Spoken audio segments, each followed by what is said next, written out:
Hey, y'all. Hey, welcome to another episode of our Hey, y'all. Hey radio broadcast show here on Tuesday mornings just for you. My name is Alicia with Country Mama Musings. Hey, y'all. Hey, this is Ann from Andale Homestead. I'm so excited for today. Good morning, everyone. It's Casey over at Ormsby Farm. Hey, y'all. Hey. And I'm Monica from Bland's Promised Land Ranch. Hello. So we are here on this beautiful Tuesday morning. It's beautiful here. I don't know how it is for you guys, but it is No, it's absolutely. really pretty in the South. Like we're really like getting Yes. that fall kind of feels. I know. It wasn't 80 degrees when I woke up, so I was really excited. Well, we are excited to be here on Tuesday morning. I hope you guys are all awake and ready to have some chat. So, Ann Dale's here again, and we actually did was it our first episode for the second half of the season yesterday? Yes, it was our first episode with Ann Dale on keeping relationships on the homestead. So it was Yay. a good episode. Huh? It So was. wonderful. We had a lot of fun doing that episode. We We had It a lot of was. did. fun, and we're glad that you've joined us, Ann, because you add such another layer to our group that we're so thankful for. And we're just going to have Agreed. a Huh? wonderful, Oh, wonderful finale here to our back end of our season 4. Now that you've joined us, it's going to be a lot of fun. thank you. Thank you. It's been a pleasure. And I could say that up here in the Midwest, fall has finally arrived. One thing that we have up here as we get closer to the Canadian border is this week the leaves are really starting to change and we're getting some beautiful colors. So if you're in any part of the United States where you're starting to really appreciate the changes of the seasons, make sure you embrace that. Life's too short to not really just take in all of those beautiful moments. Don't get so busy prepping your pantry and getting things ready for your family. Work on the relationship with yourself as well to appreciate the beauty around you. That's what I want to say. What do you guys think? Well, I think that sounds amazing. Yeah, I agree. We don't have very much changing. We don't have very much changing of the colors around here, but it Well, is what it is on that one. it's funny, Monica, because I was just going to say that, I took a walk this last week and I was walking through all the fallen leaves and listening to them crunch and scatter as I kicked them about. And I thought, but down there in Texas, you guys have been so hot and dry. That's probably just walking across your yard. You get the Same crunch. thing in Georgia. We're getting that crunchy, crunchy grass. What about you, Well, Anne? we're doing great, actually. We did have some dry weather, but in northeastern North Carolina, we've been very blessed and being able to. I mean, yes, our grass died back, but it's already coming back. We do have all 4 seasons here, and so it's. We've started our fall garden. We've got pumpkins and mums out, and it's just this is I have come to love this season of the year in gardening. It's a lot slower, but it's so much easier. There's not that bad heat, all those types of things. So the colors, Right. the leaves changing, it's just just wonderful. I was about to say the pumpkin is kind of triggering to hear. We had a little issues with our Yes, with our sorry about that. pumpkins. But no, I think I always like fall gardening for that reason. Is you don't have the 110-degree heat that's making you sweat, and um, Right. if you wear certain shirts, then you're getting that good old farmer's tan, and it just looks really attractive when your calves are nice and tan, and then from the lower calf down is bright white. Um, so fall gardening is nice. Plus, I love the fall veggies. I think fall veggies are probably my m- more favorite. Is that what to say it? Favoriter. Something like that. Favorite than summer garden, like summer veggies. What about y'all? Because I love the winter squashes. Those are my favorite. Well, it's interesting. I myself have never put in a winter garden where I live here because we can flip on a dime, and it can get so cold. So for instance, to the west of me, they've already got snow a couple states over. So it's coming my way. So I normally just Goodness. don't even by the time I get done with my summer garden, I'm pretty much petered out. But I will share with you anybody who has a winter garden or anybody who can glean from somebody else's harvest. If you have not made butternut squash soup, you are missing out. I highly suggest you do that this year. get hold of some beautiful butternut squash and cook that up into a beautiful soup. And then you garnish it with some seasoned pepitas, some pine nuts, and a little bit of heavy cream. What Oh, is papikas? friends. Huh? What is papikas? Pepitas are little pine nuts. Oh, okay. Get them in the store. They've got little seasoning on them. You can get them seasoned. They're just pine nuts, and normally I wouldn't eat pine nuts, but if you get a little pack of pine nuts and you sprinkle it on top of your butternut squash soup, and then just pour just a dollop of heavy cream in the center, you could even do a little bit of yogurt or sour cream if you want. That is the best soup. I made that one winter for my sister and I when I first got my Instant Pot, and my sister like crinkled her nose up and she was like, "I'm not eating that." Grow up loving squash. And I said, "Wait till you taste it." And I'm not kidding. And she's gonna be mad at me for saying it. But with her first bowl that I gave her, I'm not kidding when I say she picked the bowl up off of the table and licked it and then begged for more. So if you've Yeah. not treated yourself to some of that butternut squash soup, do that this fall because it is amazing. Yes, that sounds awesome. That sounds good. I great. wonder if I could convince Eric and the kids to eat it though, because Eric is not a soup person. So maybe I can tell him it's butternut stew. I can just change Oh, it. tricky, Call it a tricky. stew. And then he's gonna be like, "That is clearly soup, Monica." You need to come up with a fancy French name for it. That's so strange to me that Eric doesn't like soup. Who doesn't like soup? Eric, Farmers' wives' husbands don't. farmers' wives, Farmers' husbands don't. Yeah, no, he's like, "I just need meat. I like roast Okay. stew." He likes Okay. stews. He'll eat beef stew, but that's about as soup as I can get him. Now he will eat. The only soup he'll eat is crab soup, and that's when I make it like back from Maryland. So Oh, yeah, yum. Tell he'll eat him crab when soup. you make the butternut squash soup, I'll just tell sprinkle him a it's crab little soup. bit of coconut flakes on top and just tell him it's crab meat. Yeah, there Oh you gosh, go. that would be a then he'll shock. eat. He's gonna be like, "You're a liar." Who's the liar? Farmers' wives are. That is a shock. Just don't put raisins in it, and it'll be good. Yeah, there you go. Oh my goodness. I thought you were going to say something about Daddy Bean. Oh No. Well, gosh. tell him that Daddy Bean tell him Daddy Bean eats your soup. And Daddy He would be Bean like, appreciates it. "That Guys, is fine." for all of our listeners, it's funny because as co-hosts and we've been friends for many years, all four of us here, sometimes we just know a little bit too much about each other's lives. But it's Yes. you know what Yes. that builds a strong relationship between friends. And since Miss Ann joined us for her first episode for season 4 and we were talking about relationships, it's Yes. important. Don't just focus on it's important to focus on your familial relationships, but don't forget about your friends. Don't forget about those that Right. I've never met Ann Dale, but I just think the world of her Oh, and I same, consider same. her a friend. And we all get together and we get a chance to chit chat and hang out, and that's an important relationship. Don't get so caught up in what you're doing in your homestead. Like I said earlier, don't get so caught up in what you're doing for your pantry or for your garden that you not only, don't ignore your family, but don't ignore your friends either. And that's easy to do. It's I'm in pretty the easy process to of do. doing it right now because I'm super hyper focused on something. But Right. Right. I mean, you wake up in the morning, you think, all right, I need to do this and this and this and this and this. And then there's no time for lunch with the girls or picking up the phone or things like that. We just don't, you have to be consciously aware of it to make sure that Yes. we do keep those relationships. But it is an effort. It is it something that is. we have to make an effort in It doing. is. And I think we discussed it. I'm not sure if we discussed it in the show. I don't recall because I talk about it so often. I've got a family member who is just completely OCD about what their home looks like all the time.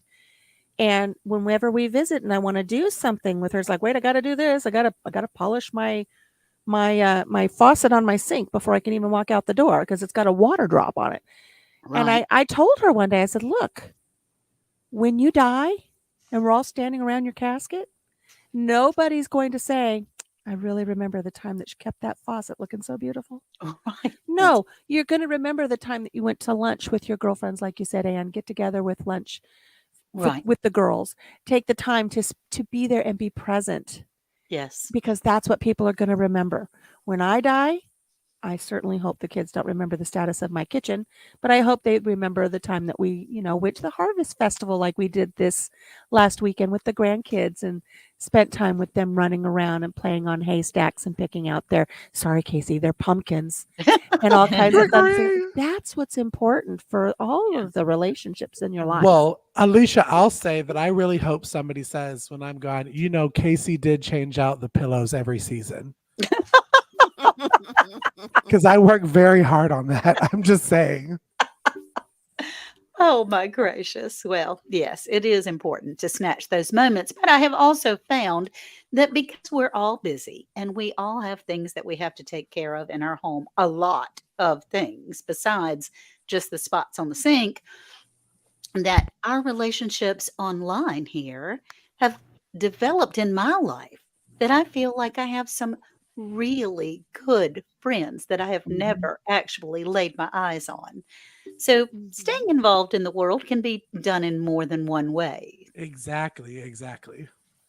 And Yeah, I think one of that's the yeah. great ways that we stay connected is through a really great Facebook group. We've got our Beginner's Homesteading Guide that we're over 67,000 strong now, and we love to get together every week for It's time for do-do-do-do. Subscriber comment call out. Pew pew pew.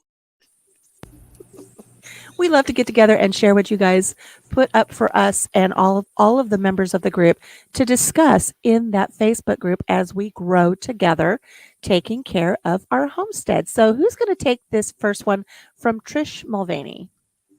I guess I'll take it because for most people, I'm known as the bread person, but I will say not sourdough, but I will read this. It says, help. I'm trying sourdough bread. I made my starter on Tuesday. I fed it on Wednesday. Yesterday, I took half out and fed it a second time. Today, it looks like this. Cringy face, cringy face. What do I do? I started with a cup of flour and 2/3 cup water. Added the same on Wednesday. Then added a half a cup of flour and a third a cup of water after I pulled out the half of starter. When I took the half out, it was bubbly like it was supposed to be. I used the discard and made pancakes with it. It tasted great, but now I'm afraid I broke it. Cry Oh, face. oh. ETA, thank y'all so much. I'm a true beginner with sourdough, but I make other forms of bread regularly, so I'm worried that I fudged it up. LOL. Well, I will say, Trish, all of that sounded right. Again, I am not well versed in sourdough. I can make yeast bread for days on end, eyes closed, hands tied behind my back. But I've sourdough, seen him do it. I've seen him do it. yeah, I'm just real talented on that side. But sourdough, I've never got it's never worked out for me. So I guess the first question that I was asked, or that I would ask, that I was asked when I asked questions about my sourdough starter is, what type of flour do you use? Because I know that there are different types of flours that I wouldn't necessarily kill your starter, but would not make them as healthy as they should be. And there was a lot of really good comments. So if anybody else that's listening has this question, I would definitely go to the comments, and I'll try to pull it up as I'm talking. Oh, Hoot, she's hungry. Oh, but go back to those Hangry. comments. She's hangry. She's So hangry. that's called so that liquid is called the hooch, Yes. right? And so I think actually another lady yesterday posted, her name was Robin Marlin. She posted the same thing. It's very similar. She just said, my starter constantly seems to be hungry. Should I adjust the ratio? It smells yeasty, kind of oily. And she even tells what kind of flour she's using. So it was very similar to this post, which was like just the day before. I thought it was really interesting that people are having the similar type of, first of all, they're having similar problems, but two, they're having the same idea. I love, first of all, that you can see that it's not just your own problem. Everybody's doing it. And they're having very similar issues because it's a common issue for new people, right? It seems that you're not alone as a new person doing sourdough. It seems like, at least it makes me feel comfortable that as I'm doing sourdough and I'm starting again, it makes me feel comfortable knowing that other people are going to have the same issues and I have a place to go to ask. And second of all, it makes me feel happy too, that to know, or like, gives me a little bit more insight in the fact that other people are thinking the same thing. Oh my goodness, the world is at this point. I need to start knowing how to make bread. I need to know how to Right. make self-sustainable bread and not have to depend on yeast from the store if I can't get it. I need to figure out how to make sourdough. Well, Maybe it's because Casey is hoarding most of the yeast over at his house at this is Homestead. probably true. Most of the yeast in the United States is in Georgia right now. But that's the thing, it's cool to see these things because it kind of reinforces what I feel like sometimes God is putting in my head. And, the Lord will kind of give me things to do. And it feels like these type of posts are reinforcing what I feel like the Lord pressing on my heart to do, is saying, okay, get your house together and know how to do these things. I've been really feeling like I need to learn how to do sourdough. I need to get back and really figure out how to actually do it and keep it alive and not kill the poor thing Yeah. once it's alive and living. So these posts are giving me a little bit of an extra push to do and to get out there and try it again and not be so scared to kill something again. I really do need to get started in that. I really do. Yeah. I've never dabbled in the sourdough, and I think we've discussed this before. But for anybody who's listening, if you're afraid to step out directly into sourdough, knowing that it is a delicate process, I make friendship bread, and that is a sourdough starter. It's a fermented starter as well. It grows, you feed it, you stir it, you divide it, you share it with your friends, and it makes more of a sweet bread. Mhm. But if you want to just stick your big toe into starting into something that ferments like that as a bread, look up a recipe for an Amish friendship bread. That's a good place to start. Yeah. Yes, absolutely. Eating, it gets you in the habit of dividing, gets you in the habit of knowing what your starter batch and your batter should look like, and then branch out maybe into getting into the sourdoughs. Like I said, I've never done it. It's probably something I should look into. But it helps you become disciplined because it's a living thing. Those are living yeast cultures that are growing in that bread. And you have to be responsible to come back every day and do something with it. So, you know, Yeah. it's something that you have to be accountable to and learn. And I remember when I was doing my Amish friendship bread, I would see, Hollywood. There's a few Hollywood stars out there. They're like, "Oh yes, come on into my kitchen and let's make some sourdough." And I've had this sourdough batch from its mother, 37 years. And, they bring out their stuff and they make a loaf of bread. It's so beautiful. And it's like, big deal. I make Amish friendship bread all the time. But now, now I realize it's a process and it's a delicate process. And it's one that I do want to start looking into, not today because I'm hyper focused on something else.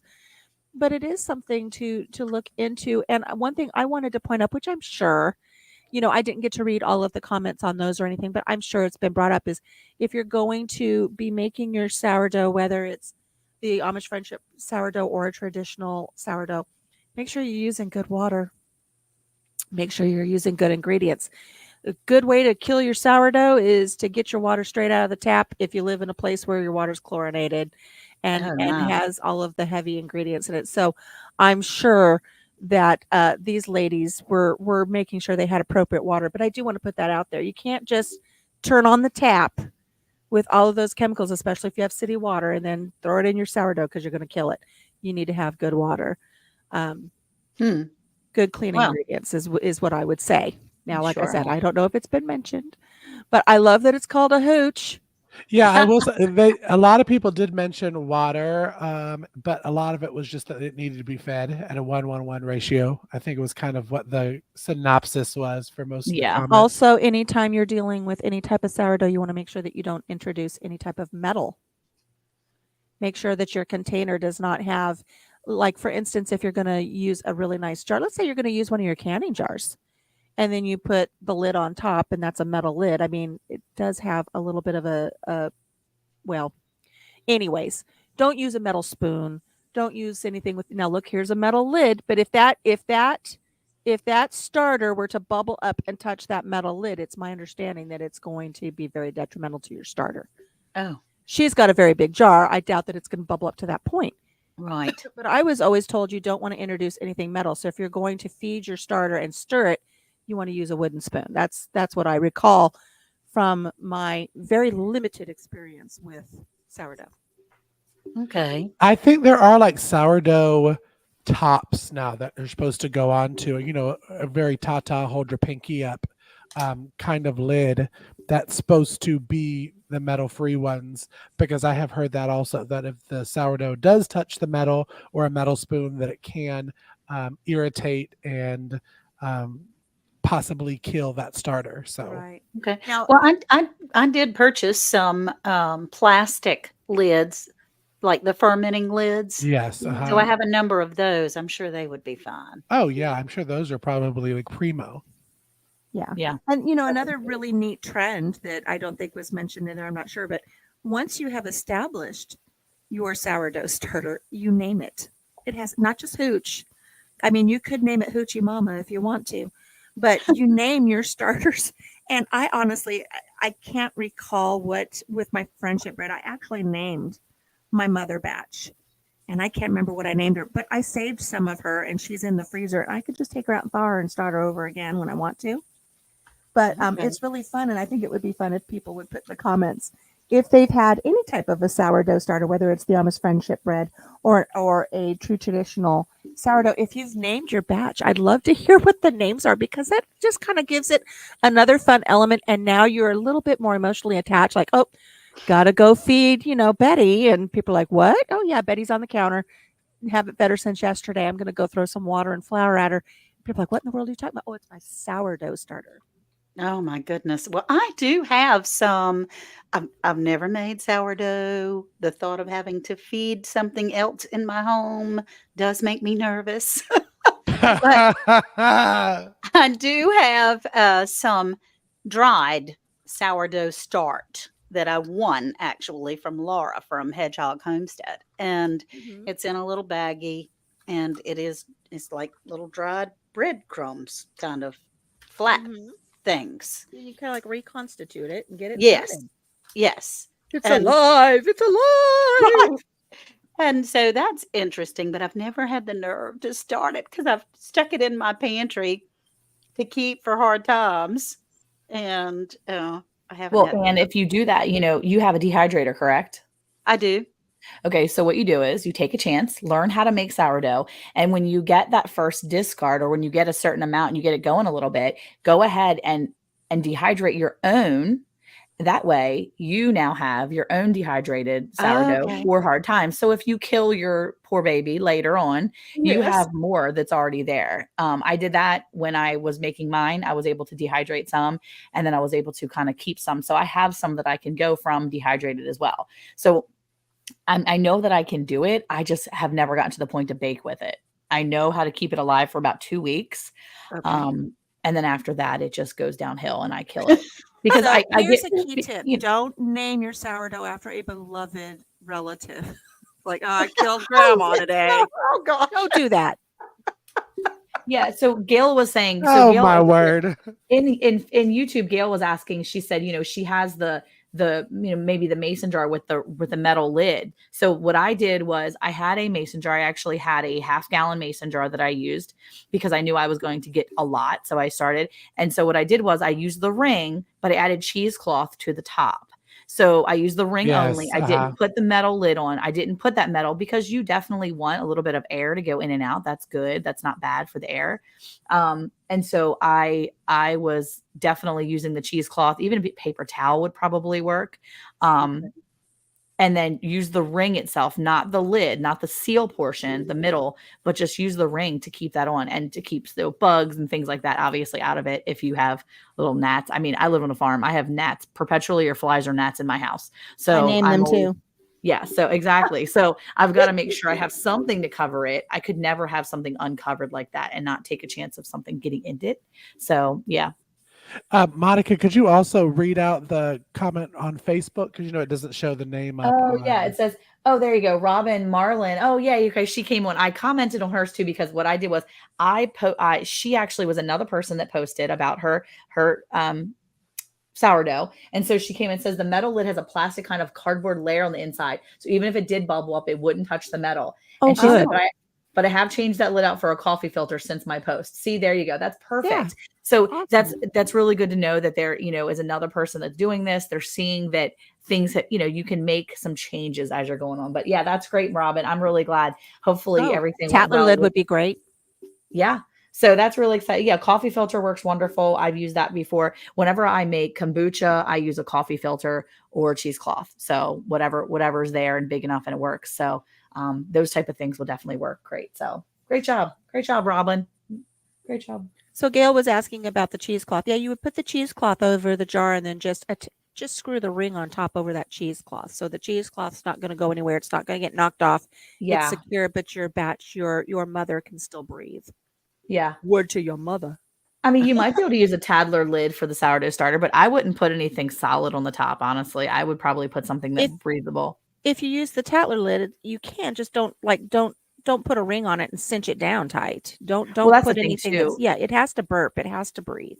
Yeah, you want it to breathe. So even if you did, Tadler lids are plastic, so that should be fine, even if it touched it. But I will say that I think that makes a difference in the breathing part of it. Just from my experience, my very, very limited experience. Oh gosh. But Well, yeah, I'm really looking forward to watching the videos from the collaboration with Lisa, Yogi Hollow Farm, and Mountain Grandma that are going to have everyone documenting their sourdough. I think that's something that we'll be able to really, truly learn from.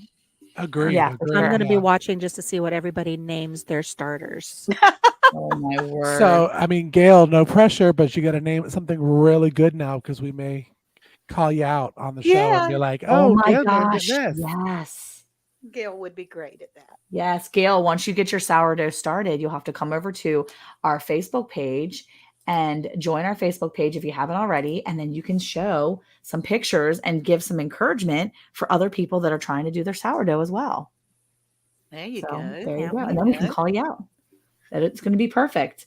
She Okay, did so I mention think them. speaking of comments, do we have another comment call out? It's time for Do-do-do-do. Subscriber comment call out. Pew pew pew. I can't help but laugh with that. So this one, Monica, did you want to take this one? Or who wanted to take this one? No, I think it was Alicia. Oh, We had our I'll morning take meeting, this I can't one. This remember. one is from Rebecca, and we're going to say her name wrong, so I'm going to apologize. It's either Sec or Check, but Rebecca C sent in this great picture of what she's doing on her homestead. She says, I know it's early for the what's on your list of the week post, because if you guys belong to our Facebook group, we do have regularly scheduled little posts that go up where people share things. And one of them is like, share a picture of what you've done on your farm this week or on your homestead. So she posts a little early, but that's okay. But she says, this is finally happening. She says, I am pulverizing dried eggshells to put back into my garden beds. Now, I'm hoping that Casey will be able to pull up the comments because the first comment is the best comment. If he goes to where we can see, where they're in chronological order, it's the best comment that's there. But he's got it to where you see all of the different ones. The first comment's mine. That's why I'm saying it. Because it was punny. It's punny. You got to go to all comments, Casey. All comments. Right there. Look, I said excellent. And then I said, see what I did there? And then I said, oh, you crack me up with your yoking around. I mean, we started off on a really good, funny note on that one. But it's true. You could take your eggshells, and it doesn't matter if they're from your farm, if they're from your homestead, if they're from the store. You can save your eggshells. You can pop them in a low-degree oven to kind of dry them out. Save them, and then if you want to, you can pulverize them and put them back into your garden soil for a source of calcium. And I'm sure there are lots of other things you can do with it as well, since calcium is just a great additive for all kinds of stuff. But I think it's really neat that, it just goes to show that when you really start investing on what comes into your homestead and what goes out of your homestead, whether you are on an acreage, whether you are in a suburban area, or whether you're, in a condo or something, whatever comes in, find a way to make it multi-purpose. It doesn't have to go in the trash. Right. And this is a perfect example where she's taken something that is ultimately going to be beneficial for her, for her garden, and she's saved it and she's putting it to use instead of just throwing it in the dumpster. Well, I want to say also, I'm going to get on my soapbox for a second because I was so excited. Speaking of eggs, that our chickens started laying. I was such a Yay! proud little parent a couple days ago. That Yay. are they Ours too. what are they called? The fairy eggs are the first ones, right? Oh That's what yes, did you get a couple little fairy eggs? I got 3 so far. So what I found out was that our bantams, we have 2 miniature bantams, girls, and they were the first ones to lay. Oh, And that they don't lay as much as like the Easter eggers or the leghorns or all of that. So they don't lay every single day, but I've gotten 3 so far, and I hate to even use them. I just like to hold them in my hand and look at them. But I will be saving the eggshells to do just that, what Rebecca said, and put it into my garden beds for next year because it's such a Right. good source for calcium. It is. Now, you want to remember that eggshells take a very long time to break down. So you don't want to, if you can, it's all controversial. And you know what? Your garden is yours. You get to do exactly what you want to do in your own garden. And so don't listen to me. But what I try to do, we do pulverize our eggshells. We do keep them. I actually, in the beginning, will stick them in the oven and heat them a little to be able to try to get them salmonella free. To try to heat anything that would cause any kind of illness. Then we break them down. And if I really need that calcium to get in there, what I'll do is soak them in water. And the Garden State Gardener on YouTube is saying it takes a long time. Yeah, it does take a long time. But I soak the eggshells in water, and that way I get that I add to my super juice, which helps the plants. So I'm just Oh, there's what all a great idea. What a great idea. Y'all heard it here first. 'Cause kinds. I would have never thought about that, but that is, if you think about it, that is amazing to add to your Yeah. stuff is Mhm. the eggshell juice, the Yeah, juicy juice. the juicy juice. Or that's because your Anne's brewing that super juice over there. right, her Oh, super Right. juice. I want yeah. to know, since she adds the eggshells, I want to know, has she named her super juice? If she hasn't, I'd like to suggest the name Shelly. Okay. Uh-huh. Okay. All right. That Alicia's sounds on the good. naming stuff today. I We're in the name am. game. Well, I see, I feel am. like I feel like she named it the other day and she called it Stinky is what she called It it when we were is. Ooh, ooh. It's Stinky Shelly. She adds Okay. those Stinky Shelly. eggshells in there. that might be good. Yeah. It has a scent. I can tell you. Well, just so you guys know that if you don't have your own eggs and you can't add your own eggs back to your soil or to your animals, then you can add them. You can put some Kelzyme on your soil because that is Woohoo. very similar. With gardening season at an end, Kelzyme certified organic products are still what your soil needs. From overwintering fruit trees to preparing your soil for spring, Kelzyme calcium-based fertilizer gives the essential minerals they need to thrive. Applying Kelzyme to agricultural soils and water has been proven to increase plant and crop yields while making vegetables and grains healthier and more nutritious. In addition, Kelzyme can help restore the nutrient balance in animals when they are fed plants grown using Kelzyme in both soil and water. To check out all of Kelzyme's organic products, visit kelzyme.com and use the promo code HeyBale for 10% off your purchase. You know what's really great about Kelzyme is we're talking about how we have our member of our group there on Facebook that's grinding up all those eggshells so she can use them in the water. We've had Anne share about how she does that as well, and she puts it in water and then she waters her plants with her stinky juice. But you know, Kelzyme, that is a natural product that is full of all kinds of wonderful things for your garden, and it is calcium based. But you know what's great? Mother Nature's done all the work for you because those are ancient kelp beds where that is derived from, and so Mother Nature has spent thousands and thousands of years putting all of that together for you so you don't have to take the time to wait for your eggshells to break down. So Beautiful. it's kind of a neat thing to Yeah. do. Yep, very true. Very true. And it does help with the uptake so much faster than I believe other things that we can do because Doo doo. She said doo doo. yeah, because But of the kelp, because of the natural kelp and all the other things. Yeah, it definitely makes a difference. We've used it. We can all say that it makes a difference, or at least all of us except for Anne yet so far. But she'll get there. well, I was about to say, yeah, I'm waiting for mine. me and Ann both being chicken newbie owners too, with Yes. the eggshells, I was always so nervous about putting it in the food for the chickens because I was scared that they were going to peck at the eggs more. Mhm. But we learned recently, we just shot a podcast that won't come out until November, but that really, it's really healthy for your chickens and it doesn't make them want to peck it more. It just makes your chickens healthier. So I didn't know if you wanted to mention that, Alicia and Monica. Oh, that it makes your eggs healthier, stronger, the calcium in the eggshells? Yes, it does. That's exactly it. Yes. Well, Thank that's you. what I buy. I buy like the ground up shells, oyster shells and things like that to put in there. So I would assume I just was nervous of feeding them their own, their own stuff.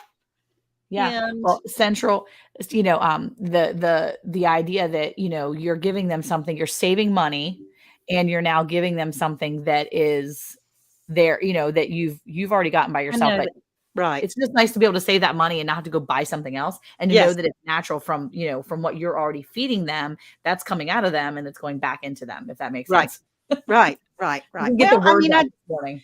I do the same thing with the garden. When I have garden scraps or leftovers or whatever, I make a super juice out of those. So why wouldn't I do the same with the eggs? That kind of thing. I feed it back to my plants. Why wouldn't I feed it back to my chickens? So Exactly. Right. Once again, it's important to not have waste. Find a use for everything that you bring into your home that can benefit your homestead.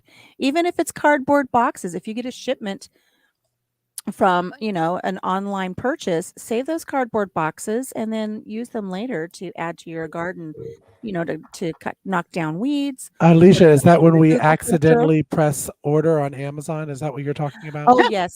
Oh, that Okay. was an Just to make accident. sure. That was an accidental purchase, but I'll take the box. Thank you. It's a beneficial purchase because you get the box to add to your garden later in your hugelkultur, or if you want to use it, like I said, to keep to stunt the weed growth, all kinds of things you can do with that box. My goodness.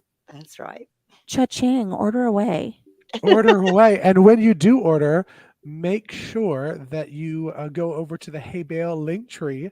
And we have our Amazon store, and everything that we always talk about on our podcast is there, and you can use it, and it helps us shoot more podcast episodes. So I'm just going to play this since we brought that up. Are you enjoying the Hay Bale topics?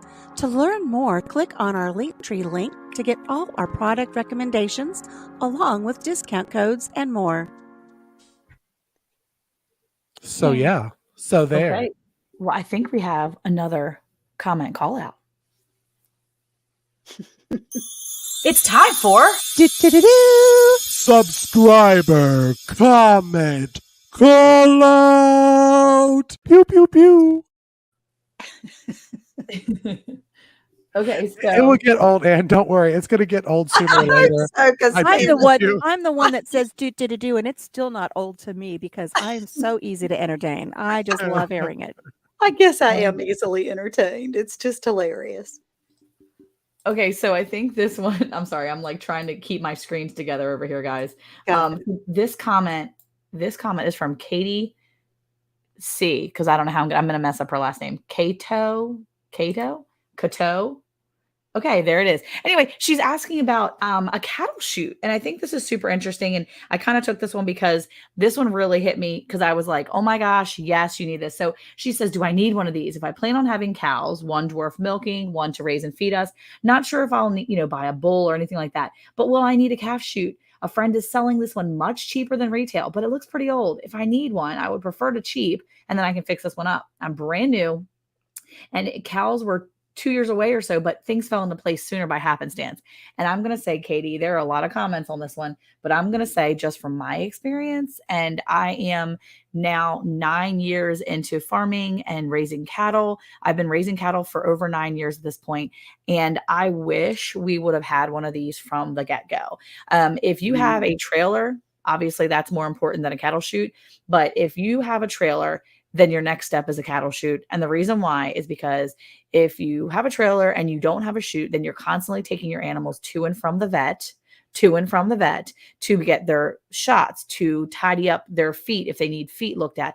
Anything that you need on that animal, you want a cattle chute. And the reason why is because cows are like humans in a certain sense of they need that hug, that security. And this cattle chute will offer them that sense of a little bit of sensation of a hug to keep them in place while you touch their tender areas, like their legs, their underbelly, their any place that they don't want to be touched. They're large animals. One, it helps control them, but two, it gives them a sense of security. If you've ever seen or you've never heard of Temple Grandin, I highly encourage you to go watch a movie based on her life and go listen to her. She's amazing. If anybody that raises cattle should check out Temple Grandin. She's the most amazing teacher when it comes to cattle. And she compares a cattle chute to like a hug. She actually helped design and build them. And she has she's on the spectrum. She has I believe Asperger's or autism, whatever she ends up having. It doesn't matter to me. She's an amazing woman, and she learned from her experiences how cattle kind of work and think and their inner workings. And this cattle chute is definitely rough. I would not pay a lot of money for it, but I would definitely pay some money for it and take your time, fix it up, and get it ready for when you need it, because this is going to be a huge help to your farm. That's my soapbox. I liked that soapbox. I'm actually trying to post for Katie the video on Amazon about Temple Grandin. There we go. I think it's posting now. Well, okay, good. I see that there you we go. Okay. in there posting. Yeah, it really does. You can Janice over Where to Begin at Homestead. She says we use gates to like kind of hug them in. It's not fun. It is not fun, and it can be dangerous depending on how big your animals are. And I need everybody to understand that small animals get big. Right. My 7-year-old the other day said, "Mom, can we pray? I want a puppy." And I'm like, "Baby, we have a puppy. She's like 14 months old." And he said, "No, she's a big puppy." I'm like, "She's a puppy." He's like, "She's a big dog. I want a puppy." I'm like, "Okay, but you need to understand puppies get big. Puppies grow up. Even little puppies get bigger. They get older." And I think that sometimes we forget that in the homesteading world. We forget that our little baby, cute little farm animals grow up. And they get big. And these beautiful little cattle that we raise, these bottle fed babies, whatever it is, they get big. And you have to be able to still care for them when they're big. Right. And this is a really important tool. And I would scour Janice over Homestead, on the Facebook, Homestead, Where to Begin Homestead. Go look Craigslist, go scour the pages of Facebook land and all the places. Find one that someone's getting rid of. These are last for years and years and years. Find one that someone's getting rid of, and I'm going to tell you right now, grab it. We fixed ours up years ago before we started a YouTube channel, but we had to replace the sides on it. We replaced the wood. We repainted the entire thing. We sanded it down. We did the whole thing. I mean, it was pretty rough like yours, but I'm going to tell you, it was one of the best investments next to our trailer. It was the best investment here on the farm. It was fantastic. And I'm super glad we have it, because otherwise we would be spending a lot more money on caring for those animals than we do now, because we are able to give them medicines that they need when they're ill. We're able to give them their normal worming. We're able to care for them much more accurately, and we're able to look at them if they are limping or something is going on. And as a matter of fact, that cattle chute that we have probably saved at least 3 of our calves' lives, because we were able to put the mama cow in there as she was a new mama, and we were able to make a space so the baby could physically nurse off the mama. Otherwise, some of those babies may not have made it. So we're really, really big on cattle chutes and proper equipment if you're getting animals. So I remember that video, and you would know better than the rest of us because of your cow farming. It's kind of like being a mama and somebody says, "What is the one main thing that you need when you have a new baby?" And because there's millions of dollars worth of things out there that you don't have to have, but Yeah. to have a car seat, and you don't even really have to have a crib, but those kinds of things. And so you're sharing that they need a trailer first, which is ultimately very important. And Yeah. then the chute, from all of my friends that I watch here on YouTube, they use them a lot, actually. Mhm. Well, it's So, just like having a proper coop or with a proper anything for your animals. I mean, it's not necessary. I mean, cows don't live in a shelter, but they need certain things. So I feel like that's super important to be able to have certain things. If you are going to have animals, try to, have some of the tools you're going to need. And I think that, I think that's important for her. And I'm glad that she brought that up. I'm glad she asked that question. And I hope she right. got some good feedback. And I hope she gets her hands Yes. on that cattle chute. Yes, I hope she did too. Katie, if you're listening back on the replay or you're in the chat right now, let us know. Did you get it? I mean, because let me see how long ago that was. She posted. A couple of days, I think. Yeah, I think we're on second day. Yeah. Yeah. So So let us know. Let us know in the comment section. Did you get it? We'll all be highly anticipated and waiting to hear your response. yeah, there were some great comments on there too. People were definitely like, yes, yes, yes. Some other people were like, no, you don't really need it. No, you don't need it. It's a big expense. But I think that sometimes if you've not been there, then it's hard, Okay. And there you go. Janice says, I'll be looking. She bought herself a 16-foot cattle trailer, and that's excellent. That's what you need. You need to be able to have your herd controlled and be able to take care of your animals the best you can. And if you can't borrow a trailer, definitely buy one if you need to. And if that chute needs a little bit of work, that's okay. If you can Oh, get it yeah. for a really good price, there's nothing wrong with getting it for a good price. Putting a little bit of sweat equity into it to make it a really nice chute. And if you don't get cattle later, you resell it for a higher price because you've taken the time to put all of the blood, sweat, and tears into it to make it a really nice cattle chute. Way to So go. you Yeah. could look at it as an investment that way. But then if you Exactly. do get cattle, you've got it and it's ready to go. And what's really nice is you don't have your cattle yet. You have time to get that and time to fix it up like Monica suggested. Give it Right. a once over, fix it up, get some navel jelly or whatever it is that they're using now to get some of that rust off. Clean up the rust, give it a fresh paint job, and you're ready to go when you do get those cattle.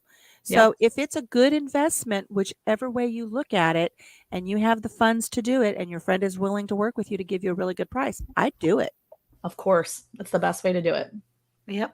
And I don't even have cattle, but if I had a good deal, I would fix it all up, and then I would I won't say. Well, that's a great way to look at it though too, Alicia, is that it's an investment because Right. because that's what happens a lot of times. Usually what happens is you have farmers that have these out in their field, they get rusted, they just sit there forever. The farmer sells all their cows or they get too old and their cows need to go or whatever happens. Yep. And these just sit there. They sit there along with the cattle panels and any of the other tools that they use, the big equipment, because you're not just going to move these. People can come and pick up the cattle panels much easier than they can the cattle chute. So Right. this is something that it's probably been sitting there. It's in a space. They made space for it. And now they're just, it's time to go. That's where you want to, really make that purchase and grab it. If you have the funds, definitely do it. Because like Alicia said, even if you don't have and you never do get the cattle, it's still an investment and then resell it later because these are things that are very much looked for. People are looking for these, especially when they're, Oh yeah. Oh yeah. I'd grab it before somebody else grabs it from her if Yeah. it's a decent price and he's working with her. I would. We looked for ours for over 6 months before we found one that we could afford. And even then, we drove almost 3 hours, I think, to go get it. We picked it up and it still needed work. But that's how we needed to do because we had a limited budget and Right. we knew what we needed to do. Most of the things here that we got for our animals, we worked with a limited budget and we had to drive quite a ways to go get it. We drove, I think, 4 hours to get our trailer. So you got to do what you got to do to get the tools that you need to raise the animals for your homestead. That's right. So The investment is maybe larger on the front end, but what you save is so much more on the back end. Oh, Because yeah, all those absolutely. vet bills that you have not had to worry about because you had the chute. It's a very important tool to have if you have cattle. exactly. Well, speaking of animals, I think we have one more subscriber call out. Casey? It's time for Do-do-do-do. Subscriber comment call out. Pew pew pew. Alicia, you want to take this one? Well, I mean, technically, it's not an animal, so I hope Lydia doesn't think we're calling her an animal. But we're going to talk about insects. And I thought this was a very interesting post because Lydia Cowles shared with us that she found, this is exactly what she says, found this guy on my tomato plant. Should I be concerned? So she has this ugly, I can't stand them. I'm very fortunate. I have not found them here in my garden. She's got this horned tomato worm that is on her tomato plant. She's like, what do I do with it? He's so ugly. And he's covered with all of these pupa for these wasps that are beneficial to your garden, these parasitic wasps. So she had a lot of feedback. If Casey will scroll up a little bit, we can see let's see, it was a 3.3 thousand reach for the post. So a lot of people paid attention to it. And she had, 37 comments on it. That's awesome. People are telling her this is a great thing to have in your garden. Not the hornworm. He's not going to stick around much longer, but the pupa that are on it, they're going to be beneficial to your garden. So just leave him alone. Don't pick him off and throw him to your chickens or anything like that. Leave the eggs alone because eventually it's going to be beneficial to you. And just, I can't even look at it. It's so hard to leave them there, though. Oh my gosh. Can I just say how good her tomato plant looks for it being a 3-day-old post? Because my tomato plants are dead right now. When I say dead, I mean dead. So No, look. first of all, your tomato plants are beautiful. Yes. You know what, though? We just got some rain last week. It rained for I don't know, a day and a half off and on. And after less than 2 days worth of rain, all my plants in my garden were like, thank you. And they're out there singing. I have tomatoes out there. No joke. I have tomato plants that are fully back to life. My grass is not crunchy. Everything is green again. And it was like the Texas earth just welcomed a day and a half of rain and everything sprouted green. We actually had to put the cows in the front yard the other day because we had so much actual grass out front. Oh my. That we were able to put the cows out front and let them chop down our grass a little bit instead of mowing. But a little lawn mowing action going on there. But this beautiful plant, I mean, that is amazing. And that is just the coolest thing. As a homeschool mom, I love stuff like this. So this picture is going to be shown to my children today because it's such a neat thing.